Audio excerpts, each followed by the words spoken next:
All right, everyone, welcome back to another Game Vault video. This is the weekly news wrap up, and we got a lot to talk about today. So, yeah, we're just going to cue up the music and get right to it.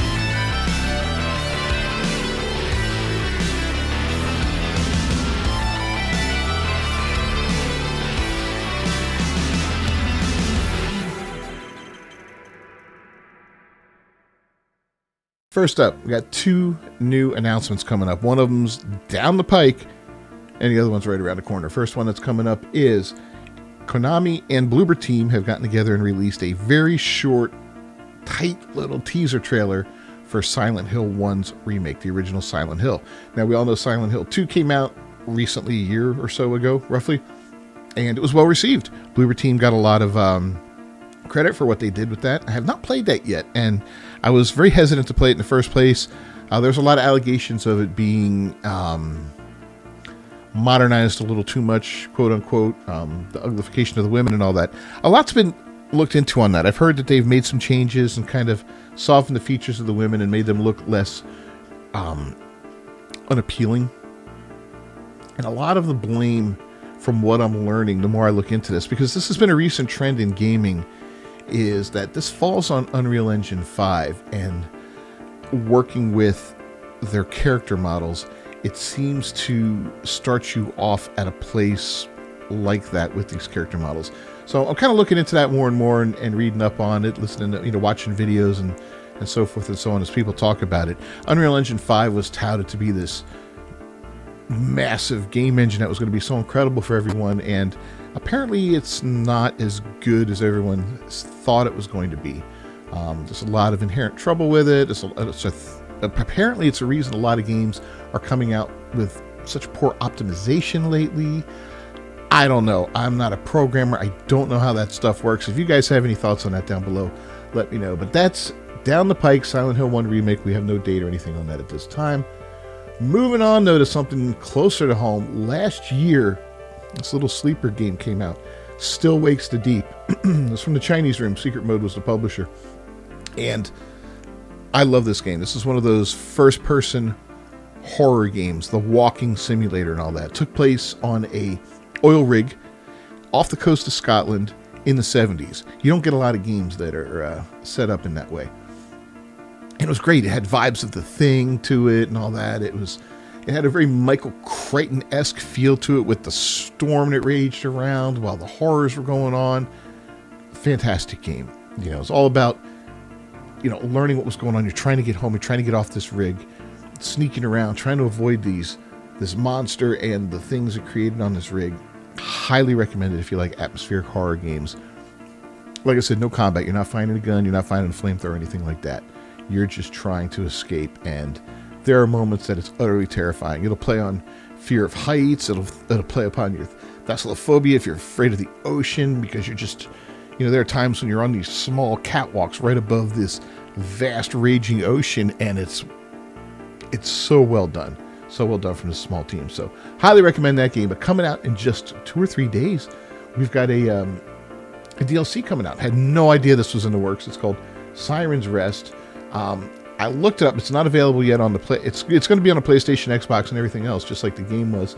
I found it on Steam. It looks like it's going to be $12.99, but it's on a discount right now, 15% for $11.04. So if you bought it on Steam and you want to get the promotion there to get the DLC, go for it, man. You save a buck or so, $2. Kind of cool. It takes place 10 years later, and the story is.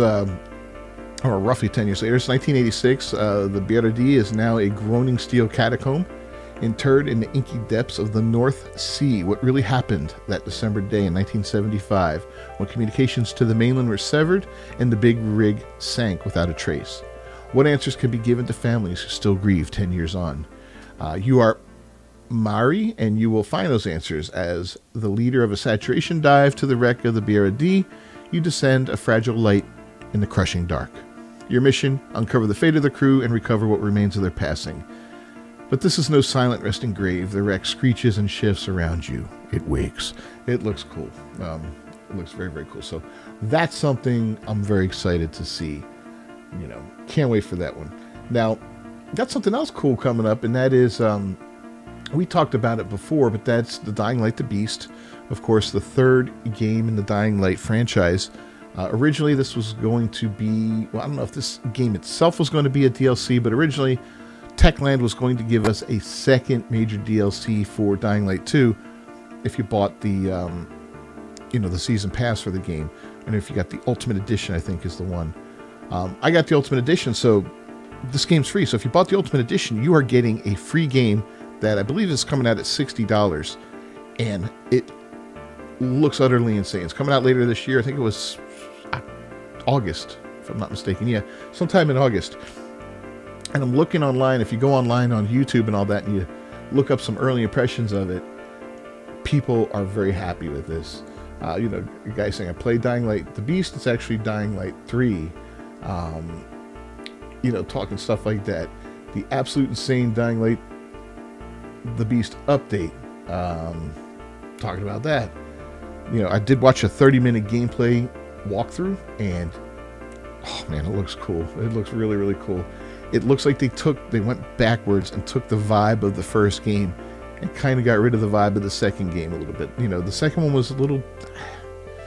I can't quite put my finger on what was wrong with it. I mean, I could put it on a couple different things. I didn't like the two faction setup in that one.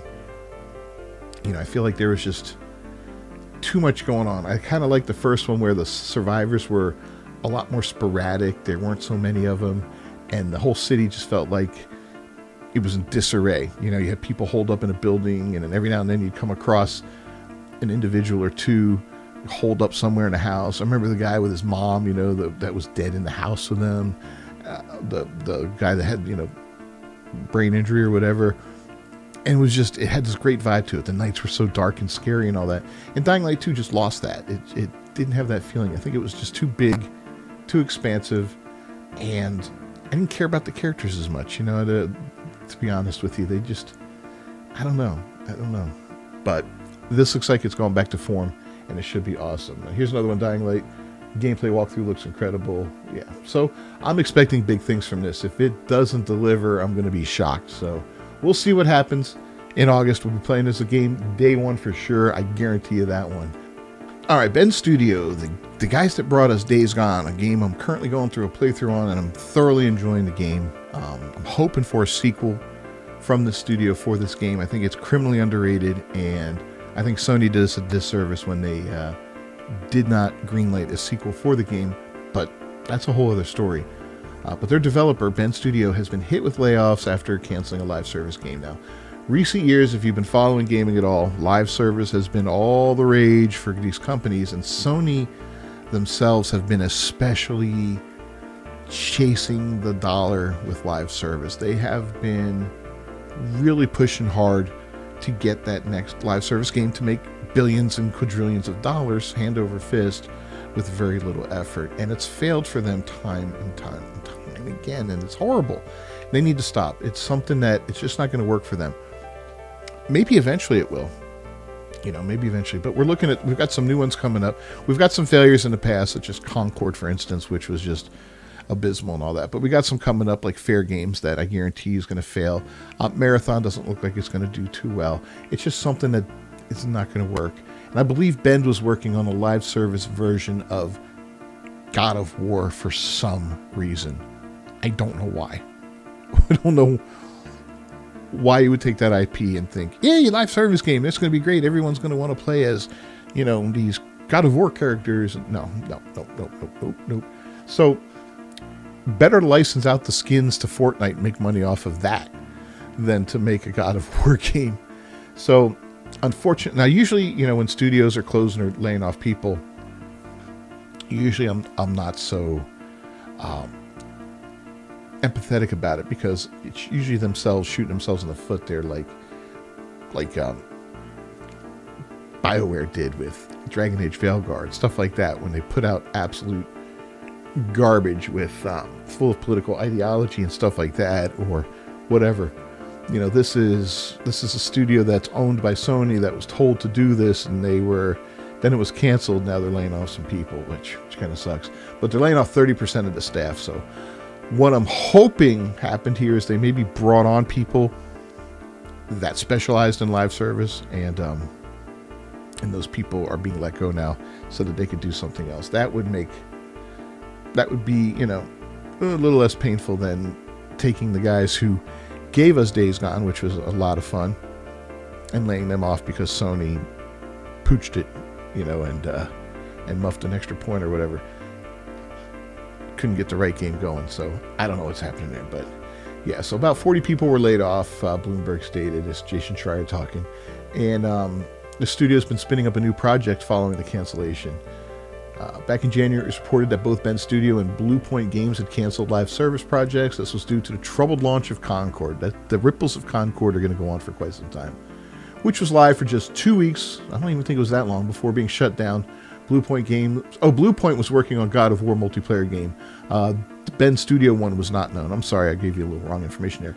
It's just one of the many rounds of layoffs happening throughout the games industry. Back in February, PlayStation was reportedly hit with layoffs. More recently, EA saw mass layoffs in April, which reportedly saw 300 to 400 employees impacted.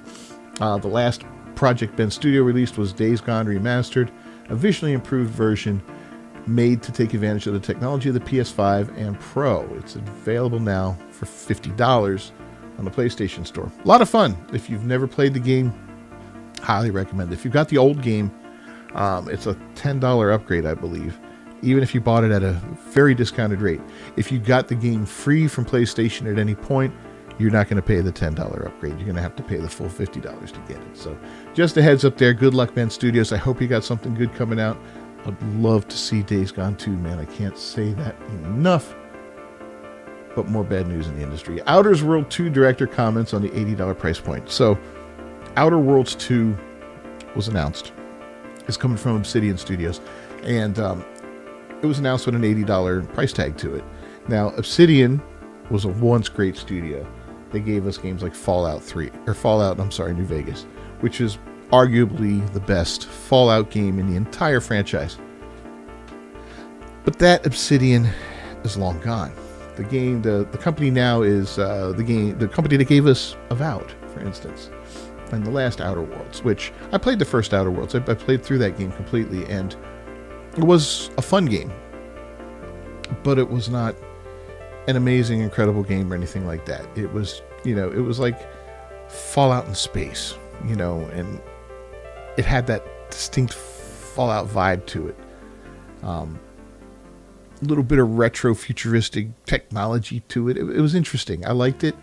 But again, it's not a top tier game. I wouldn't put it, it's not something that when I finished up, I was like, man, I'd love to see another Outer Worlds game. I was like, all right, that was cool. And I never really was interested in picking it up again. But anyway, $80 came out. The backlash was astounding for this game. If you looked on X and saw the comments regarding it, or if you went actually to the freaking YouTube, let's go to the YouTube, take a look at that. All right, so the official Obsidian Entertainment YouTube channel put out the Outer Worlds 2 official gameplay trailer about 6 days ago, and it's been viewed 137,000 times. It's got about 5.4K upvotes and about 2.5K downvotes. So that's not terrible, but it's not good. A game like that should have way more upvotes than downvotes. It's unfortunate that it's getting that much news, but there's other reasons for Obsidian backlash as well. But the irony of it is, if you look in the comments of it, you see comments like, celebrate capitalism by pre-ordering today. Well, they nailed that part. The game that will teach you the dangers of unregulated capitalism for $80. At least Obsidian is not hiding their capitalistic nature. Capitalism bad. Now give me $80. I will ironically wait for the game to go on sale. $80 USD. I was considering getting this release day, but not at that price. Guess I'll wait a few years for it to be $40 with the DLC. $106.49 Canadian. Hell no, I'll watch the idiots that pay the outrageous price and wait for a price drop. This has to stop. Whoa, games are really $80? I won't be buying that. LOL. It's crazy. This is a $50 game masquerading as an $80 game. There's a lot going on there. A lot of backlash, and it's pretty brutal overall. So as the negativity began to spread on YouTube, on Twitter, everywhere else, or X, The games director stepped in to address the chatter, stating that the studio doesn't set the price for the games. This followed the recent Xbox Game Showcase, where they offered a closer look at the game. And yeah, he was, I guess he saw that backlash and all that. And not only is there an $80 version, there's a $100 version premium with in-game extras, a digital art book, and of course the 2 upcoming story expansions. I believe it also has early access, which is one of those sneaky little things these guys like to throw in. It's kind of funny, right? So when you buy a game now, unless you buy the premium version, you are not getting day one access to that game. Okay? Because the game's already finished. It's ready to go. It's the guys that are paying the extra $20 or whatever that are getting day one access. And I'll admit, I do that sometimes with like a game like Doom, The Dark Ages, but I got a season pass with it and I got other stuff. So, that was my choice. It's my money. I spend it how I want. You do the same there. But I understand a lot of people hate when people do that, when they pre-order games and all that. And I get why. But, it is what it is. But yeah, he stated that it's not them that sets the price, it's Microsoft. So that, again, created even more backlash. It's like, there's no winning there. And I guess it's true. Microsoft did follow suit to Nintendo when Nintendo announced they were going to be making games $80 digital versions and then $90 for the physical discs. Shortly afterward, Microsoft announced that they would be raising their price to $80 for a base AAA game. And that's what they did with Outer Worlds. I think this is the first game to come out at that price point, and it's not been well received. Will Microsoft change? I doubt it. They're not looking really to sell games anyway. They're looking to sell subscriptions to Game Pass. And, if you really want to play the game, I guess you could just buy Game Pass and play it on day one. Have fun with that. It is what it is. Obsidian was also recently under fire for, I forget the clown's name, that worked on Avowed talk, that got into a little spat, or thought he got into a spat with Elon Musk on X and all that nonsense about the woke crap in the game. And I think they went and took it out or something. Who knows? But there's a lot going on with Obsidian right now. And it's one of those companies that really needs to reassess things with their staff and all that. And again, I don't blame them for the $80 price tag. I kind of feel bad for them because of that, but it's, Microsoft owns you guys. You're gonna have to play ball with them. But boy, we got another tragedy in game. Mindeye. Have you heard of Mindeye? You should have. Mindeye players get a rare refund from PlayStation. Developer gives the statement. So, Mindeye was put out by a former GTA producer and Rockstar North president Leslie Benzies. Right. This game looked pretty cool in previews. It didn't really catch me to the point where I was like, I'm really excited about this. I really want to play it. I saw it and I was like, it looks kind of cyberpunky, kind of neat, kind of funky. I'll keep this on my radar a little bit and see what comes of it. Maybe down the line I'll mess around with it. Well, apparently it's a lot like Cyberpunk because PlayStation is refunding people that bought it. Now, I've seen this 3 times in recent years since Cyberpunk 2077 released. PlayStation does not like to give you your money back. Okay, Sony does not like to refund your money. They did it with Cyberpunk, and they took it off the store. All right, I bought it day one, and it worked for me. I did not have a problem with that game. I was running it on a PlayStation 4 Pro, that I had removed the hard drive from that one and replaced it with an SSD. Did that help? Maybe. Maybe that's what made that game tolerable for me. Was it as awesome as it is today? Absolutely not. Absolutely not. But it was playable, and it was entertaining, and it was fun. I'd love to give it a second whirl down the line if I ever get time for it. It was a pretty big game. But again, it was so broken. PlayStation gave refunds for it, and then they took it off the market until CD Projekt Red got the game into a playable state, and then they re-released it, and everything was fine since then. Now it's a very highly acclaimed game. Concord was another one. This was just last year. The big multiplayer, live service game that was going to be the IP, the Star Wars IP of Sony, failed miserably, and in 10 days it was pulled from the store. All the servers were shut down, and everybody was just refunded, no questions asked. You didn't even have to ask for the refund. They just were like, here it is. somebody just came to your house and gave you an envelope full of money. It was just crazy. That's so unlike PlayStation. Well, here's the third time now we're seeing it with Mindeye. And yeah, it's just in a pretty surprising turn event. Mindeye players are being offered rare refunds from PlayStation. It's one of the big games releasing this summer, but it's failing to impress on just about every level. There's been praise to the story, but it's so buggy. The gameplay they're saying is lackluster, and there's a lot more. It's been years in development. It's got less than 1,000 people on Steam right now, or at the time the article was written, and only peaked at a little over 3,000. And it's hard to imagine a console version crushing it either, which would indicate a massive commercial failure. It's only going to get worse now that the refunds are being handed out. Yeah. So go look up Mindeye videos on YouTube, and you're gonna laugh. You're gonna laugh at some of the stuff going on. It's glitches that are and bugs that are just so bad. It's not like a comical bug that's like, oh, that's kind of funny and stupid, but whatever. I've seen gunfights where you shoot at a guy in a car, he jumps out with his gun, and he's just sitting there spinning in circles shooting a gun. He's not engaging with you at all. It's like he doesn't know what he's doing. And this is a common thing. People crossing the street or whatever, and they're walking across the air. People getting killed and their body gets horribly mutated and stretched all over the place. This used to happen with the Ankylosaurus in Ark Survival Evolved. I remember when you killed one, their body would like stretch out into this horrible shape and all that. And it was hilarious, when it happened there. But it was just, this is happening constantly on Mindeye, and it looks like it was a total, complete mess. Now the question is, what are they going to do about it? They're saying that they're fully committed to ensuring that their players have a great experience, and they're going to continue to provide frequent and transparent updates.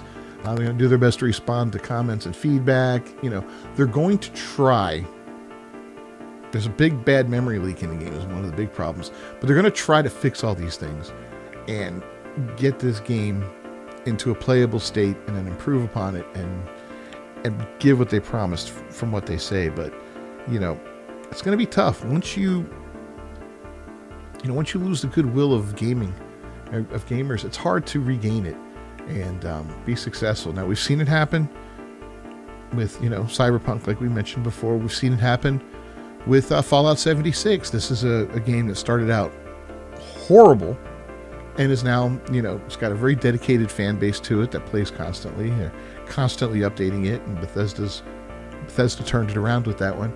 And of course, we saw it with the poster child for how to fix a game, and that's No Man's Sky. So we'll have to watch and see what direction the developers take Mindeye. Are they going to kind of struggle with it and, eventually let it die on the vine, or are they going to revitalize it and make it something great? Hopefully it's make something great. I'd like to see that happen, but only time's going to tell. So towards the end of this month, we're going to get a huge update for a game called 7 Days to Die. You may have heard about it. It involves crafting, zombies, that sort of thing. It's going to go cross-platform, which is going to be kind of cool. It's the Storm Brewing update, and right now it's in, I think, like not an early access, but a test status or whatever. What do they call that? Anyway, it's being checked out right now, and it's not going to go. I think they're doing like a streamer weekend or something where people are highlighting it. You can go ahead and watch on YouTube a whole bunch of people, and on Twitch as well, streaming the game and stuff like that. Watch some videos about it. Been a lot of changes to the game, a lot of fundamental changes. I recently got this like a year or so ago, played a little bit, and I just haven't found my vibe with it yet. I turned it back on 2 nights ago and played a few hours. I set it on a very easy level because the problem I had with the game was how you progress your character and gain abilities and stuff like that to build more stuff and all that. That's something I couldn't figure out. So I made the game super easy with turning off the hordes and all that because I wanted to focus on that and play through and see how that worked. And I'm kind of getting the feel for that now. So I'm ready to shut that down, and maybe by the time the game is released on the 2.0 for the PlayStation, which should be at the end of the month, we'll be ready to do a full playthrough. Now, I understand they're fundamentally changing things to some degree, but I've got an idea of how it works now, and it's going to be similar enough that it's still going to what I learned is still going to help out. It's tough when you play a game and you start the game off as something you're making videos for, because you kind of want to keep things progressing and all that. So you tend to skip through a lot of things and rush through stuff, and you miss stuff. And that's one of the things I've learned in doing this channel is sometimes it's fun just to sit back with a game and look into it a little bit, play it on different levels and stuff to check out different mechanics, play it on an easier level, play it on a harder level. Sometimes just for fun and not for the content and all that. And that's something that I miss. But yeah, there's been a lot of changes. Biome progression has changed. I remember you used to be able to go from, there's different biomes like a burnt forest, a regular forest, an icy area, a desert area, and then an irradiated area. You can just travel from one area to the other, no problem. Well, now you need to progress and gain experience and do certain things because if you go to a new area, you're going to have a little bit of time before you start taking damage in that new area. So for instance, if you go from the forest to the burnt forest, you're going to take damage when you get there after about 3 minutes of grace period. So while you're there for those 3 minutes, you want to start working on doing the things you need to do to get a biome badge, is what it's called. Once you get your biome badge, you'll be able to exist in that biome without taking any damage. And you'll see a list of things you can do. So that's kind of cool. Biomes have storms now, which will cause damage, so you'll need to seek shelter, these dynamic severe storms. So even if you have the biome badge in the, say, burning forest, for instance, or charred forest, whatever it's called, and a storm comes up, I think it's an ember storm or something, it's like a big windstorm with flying embers, you're going to need to go find yourself a house, build yourself a little shelter real quick, and just wait it out. I've seen people dig in the ground about 3 meters down and throw a block on top of themselves. That works. But that's what you're going to need to do. They've updated the perks and rebalanced them a little bit. All attributes now have 10 perks with new and improved perks. Each perk has 5 levels. There's mastery perks now. They've added a new book series for the sledgehammer weapon class.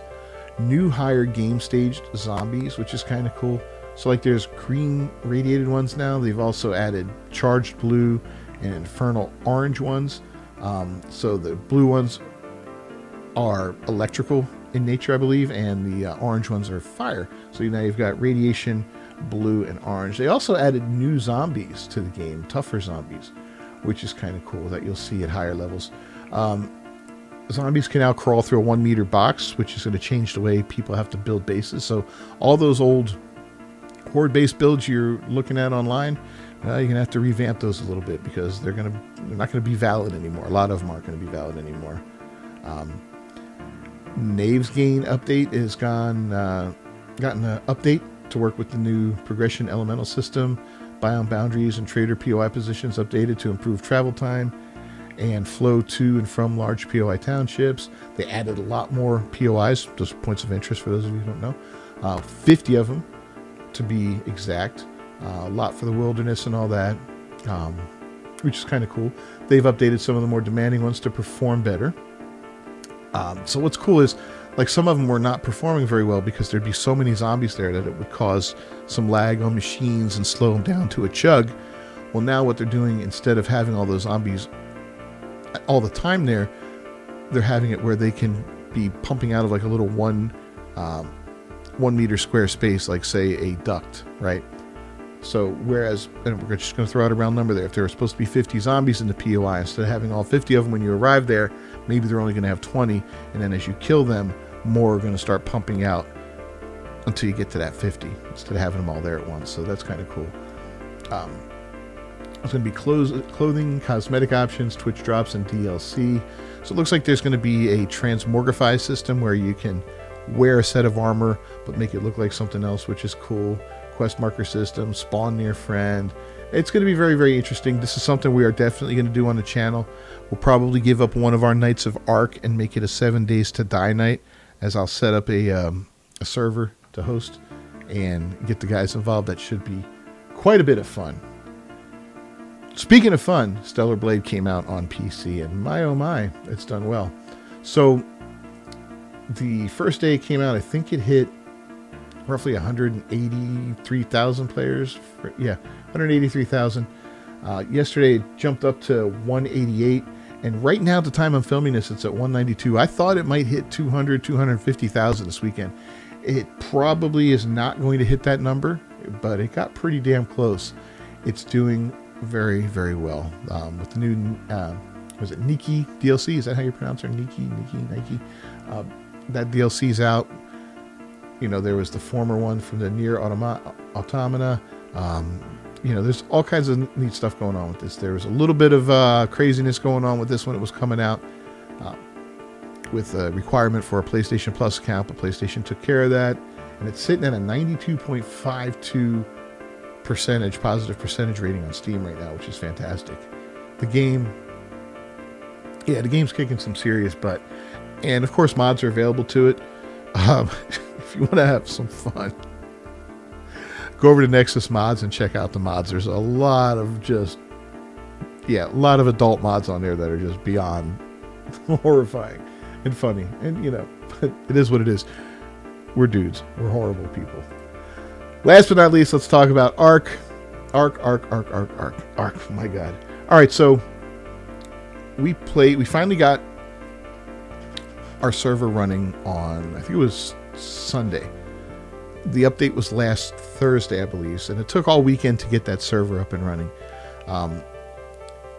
And a lot of it had to do with the mods on it. It wasn't just a basic server or anything like that. It had mods. So I'll be fair, mods are playing a huge part in some of the issues that we had with the game and getting it started back up.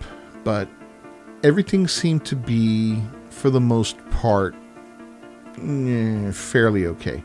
Now, when we got our Omega server back up and running, we did have some issues, and I'll tell you, one of the issues that persists on other servers is, like, when you destroy rocks and trees and all that and they disappear, well, that doesn't always happen. They still stay there where you can still see them, but they're not there, right? So you destroy a rock, you get the resources for it, but the rock remains there, the huge rock or tree or whatever.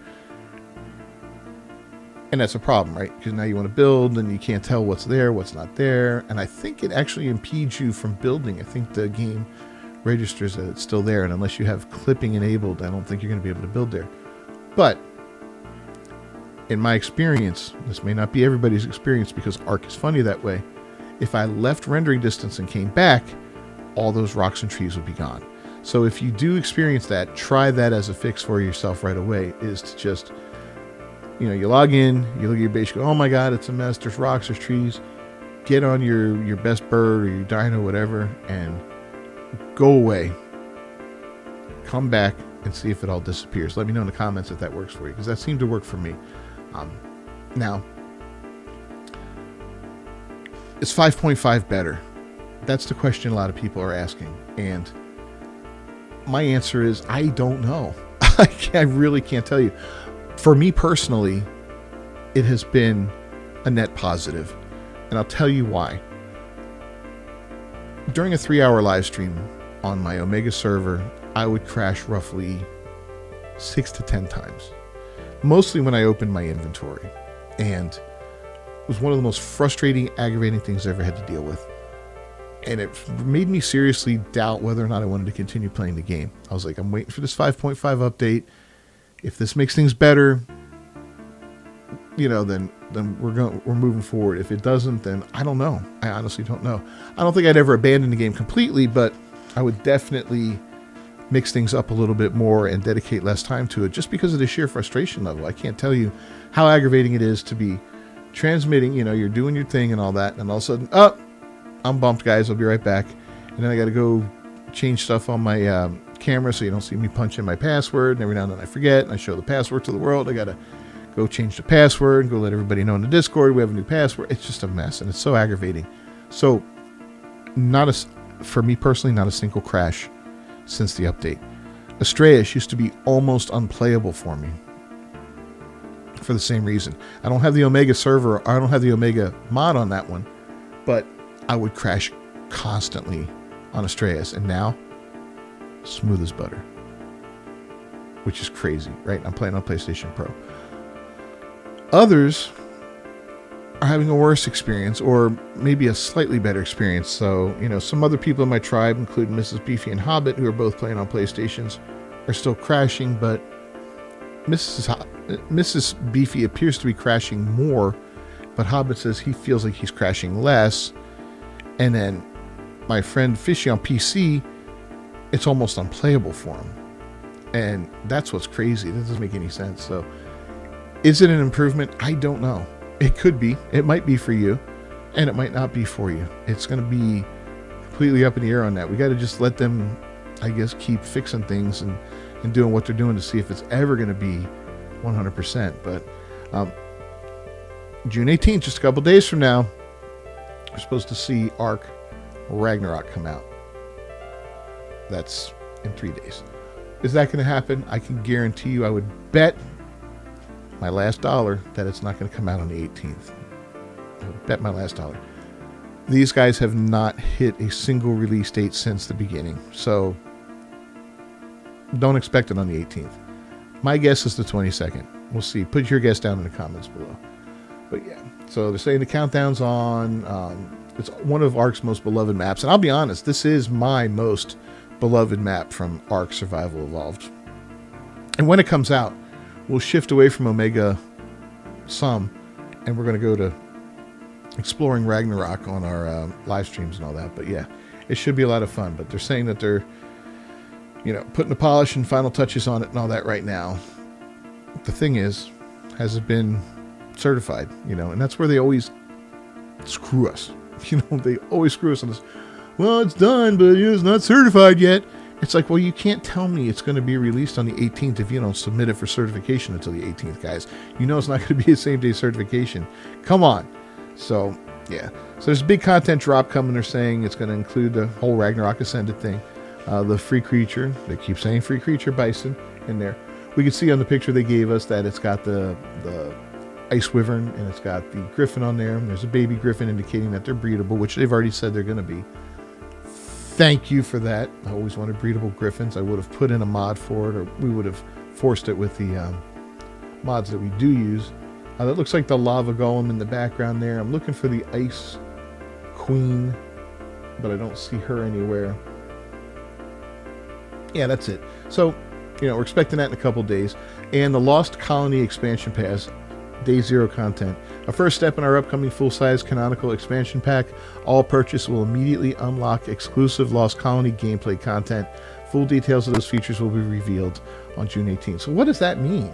It's going to be a $30 price tag on that, which is pretty expensive for what essentially is going to be a map. But they're saying there's a lot going on that map. So I don't know. I'm really curious to see just what they're giving us for $30. This is going to be worth it. I can guarantee you right now they're going to piss off about at least 50% of the community no matter what they do. And that's just the way it goes. But yeah, we're going to go ahead and wrap things up, guys. Thanks for joining me as always. Cat the Beefy with the game vote. If you haven't done so, please leave a like on the video down below. Don't forget to subscribe to the channel and ring that bell for notifications. I'll see you next time. Until then, peace.